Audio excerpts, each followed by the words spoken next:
Bonjour et bienvenue à nouveau sur Où donc habitez-vous, le podcast qui décloisonne l'architecture, l'urbanisme, le patrimoine, le paysage, la géographie et tout ce qui relève de l'aménagement du et des territoires. Ce nouvel épisode, La valeur du patrimoine culturel, prolonge le précédent, Architecte, une tâche spécifique, et reprend les idées d'un cours que j'ai longtemps donné à des étudiants de niveau master, qu'ils soient en architecture, en urbanisme, en gestion du patrimoine culturel, voire même en management de public ou en droit du patrimoine. Comme je le faisais souvent, je vous renvoie à l'épisode 1 servant d'introduction à ce podcast, ce cours commençait par une question, en l'occurrence celle-ci. Pouvez-vous me citer une déclaration, une convention ou une recommandation récente relative au patrimoine culturel au pluriel, rédigée par ou à l'initiative d'une organisation internationale, voire intergouvernementale, dont la France est un État membre, comme l'UNESCO ou le Conseil de l'Europe? Le scénario n'a pas changé en 10 ans, sauf peut-être une ou deux fois. Il se résume par un long silence, m'obligeant à répéter plusieurs fois la question. Puis un élève finit timidement par susurrer « La charte de Venise, monsieur ».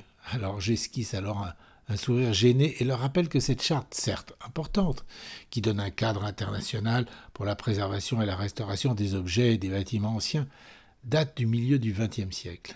Et oui, la charte internationale sur la conservation et la restauration des monuments et des sites, dite charte de Venise, date de mai 1964.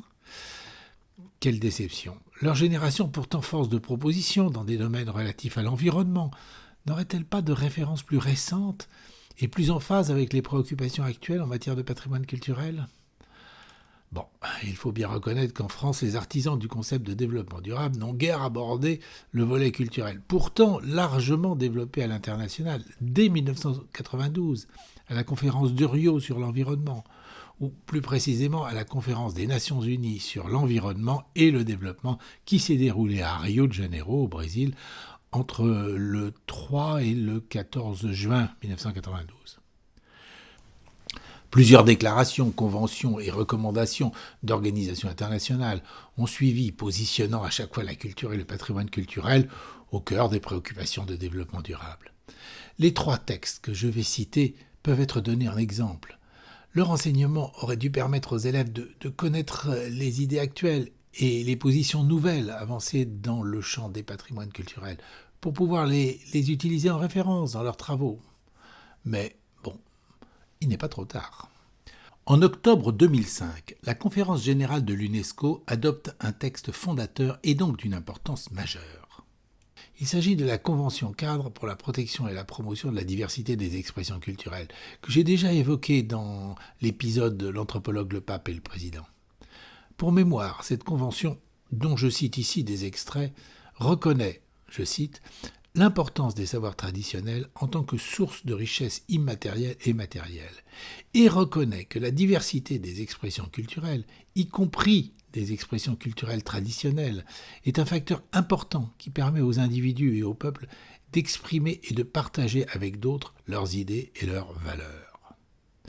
Elle rappelle que, je cite, la diversité culturelle doit être intégrée en tant qu'élément stratégique dans les politiques nationales et internationales de développement et reconnaît la nécessité de prendre des mesures pour protéger la diversité des expressions culturelles, y compris leur contenu. La même année et le même mois, en octobre 2005, le comité des ministres du Conseil de l'Europe adopte la Convention cadre sur la valeur du patrimoine culturel pour la société, dite Convention de Faro. La valeur du patrimoine culturel pour la société. Cette convention échappe aux conceptions figées précédentes où il n'était question que de protection et de conservation. Elle introduit une nouvelle approche du patrimoine, une approche intégrée. Tout ce qui est porteur de sens et d'identité pour une population peut être patrimoine. Aujourd'hui, l'importance du patrimoine culturel tient autant aux lieux et aux objets qu'aux sens et aux usages qui leur sont liés et aux valeurs qu'ils incarnent. Le Conseil de l'Europe en résume ainsi les enjeux. Alors je cite, « Cette convention part de l'idée que la connaissance et la pratique du patrimoine relèvent du droit du citoyen de participer à la vie culturelle telle que définie dans la Déclaration universelle des droits de l'homme. Ce texte présente le patrimoine culturel comme une ressource ressources, servant aussi bien au développement humain, à la valorisation des diversités culturelles et à la promotion du dialogue interculturel qu'à un modèle de développement économique suivant les principes d'usage durable des ressources. La Convention de Faro entend placer l'individu au centre des préoccupations patrimoniales. Elle lui permettra de se réapproprier ses droits culturels indispensables à sa dignité et au libre développement de sa personnalité, prévus dans l'article 22 de la Déclaration universelle des droits de l'homme. Cette convention de Faro est à mettre en parallèle avec la recommandation de l'UNESCO sur les paysages historiques et culturels adoptée en novembre 2011 par l'UNESCO. Par cette recommandation, l'UNESCO prône une approche holistique de la gestion des paysages urbains historiques, intégrant les objectifs de conservation du patrimoine urbain et ceux du développement socio-économique. Le patrimoine urbain est considéré comme un atout social, culturel et économique pour le développement des villes. L'approche centrée sur le paysage urbain historique dépasse la conservation de l'environnement physique pour appréhender l'ensemble de l'environnement humain dans ses éléments matériels et immatériels. Elle vise à améliorer la durabilité des processus et des projets de planification et d'aménagement en prenant en compte l'environnement bâti existant, le patrimoine immatériel, la diversité culturelle, les facteurs socio-économiques et environnementaux et les valeurs des communautés et des populations locales. Ces propos sont extraits du site du patrimoine mondial de l'UNESCO. Pourquoi ces conventions et recommandations internationales, censées fonder une culture du vivre ensemble, recherchées aujourd'hui, ont tant de mal à être diffusées, enseignées, voire même acceptées, autant dans l'enseignement de l'urbanisme et de l'aménagement que dans celui de l'architecture ou celui du patrimoine? Le besoin d'enracinement local est-il à ce point antinomique avec les fondements de notre République, comme je l'ai entendu dire récemment? Ne peut-on considérer le patrimoine culturel autrement que par sa protection? Que penser d'une société qui se protège contre ses propres aménagements? Il ne m'appartient pas de donner des réponses à ces questions, mais de souhaiter l'ouverture de débats sur le sujet afin de susciter davantage d'attention et de réflexion sur la valeur des patrimoines. La valeur au regard de l'actualité marquée par des sujets qui peuvent paraître éloignés, mais qui ne le sont pas tant que ça, les migrations, les sectarismes, les tensions sur le climat, voire même la pandémie, et je vous renvoie à l'épisode Culture et climat. Il faut reconnaître que le cloisonnement entre l'approche environnementale et l'approche culturelle, matérialisée par une séparation claire et nette des compétences entre le ministère en charge du développement durable et le ministère en charge de la culture, nuit assez gravement à la globalité de l'approche et donc à la pertinence du débat. Rappelons ici les propos extraits de l'article. Quelle place pour l'architecture dans l'État du président de la République Jacques Chirac? Des propos qui sont parus en avril 1995 dans le numéro 54 de la revue d'architecture.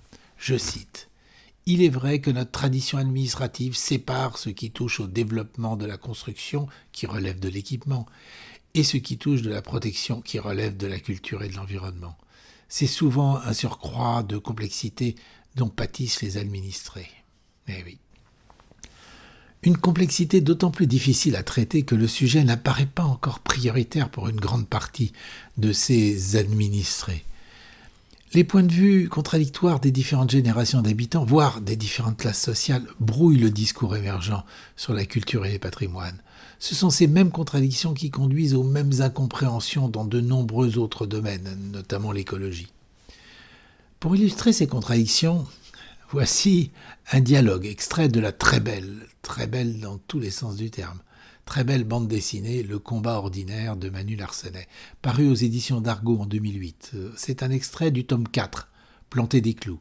Page 24, un fils, Marco, photographe, et sa mère échangent à la mort du père, ouvrier sur un chantier naval. La mère. Pourquoi tu t'y intéresses autant au chantier? À ma grande satisfaction, tu as toujours tout fait pour ne pas avoir à y aller travailler. Le fils. Bof. Sans doute parce que ça me rattache à mon enfance. C'est un peu mes racines quand même. La mère. Ah non, hein, tu ne vas pas t'y mettre. Aussi, toi, avec tes racines. Ton père, s'il a été au chantier, c'est parce qu'il avait des enfants et qu'il ne savait rien faire d'autre que de planter des clous. Il n'était même pas d'ici. Parce que planter des clous en Lorraine, ça leur permettait plus de vivre. Alors tes racines là, C'est du folklore, du cache-misère romantique pour dire de jolies manières qu'on a suivi les migrations industrielles, comme les mouettes le chalutier, histoire de grappiller les restes. Alors aujourd'hui, c'est à la mode d'avoir des racines, de ceci, de cela, conneries, oui. C'est rien d'autre que la glorification de la tradition imbécile. Ça nous clôt au sol, ça nous empêche d'avancer. Des racines, c'est bon pour des ficus.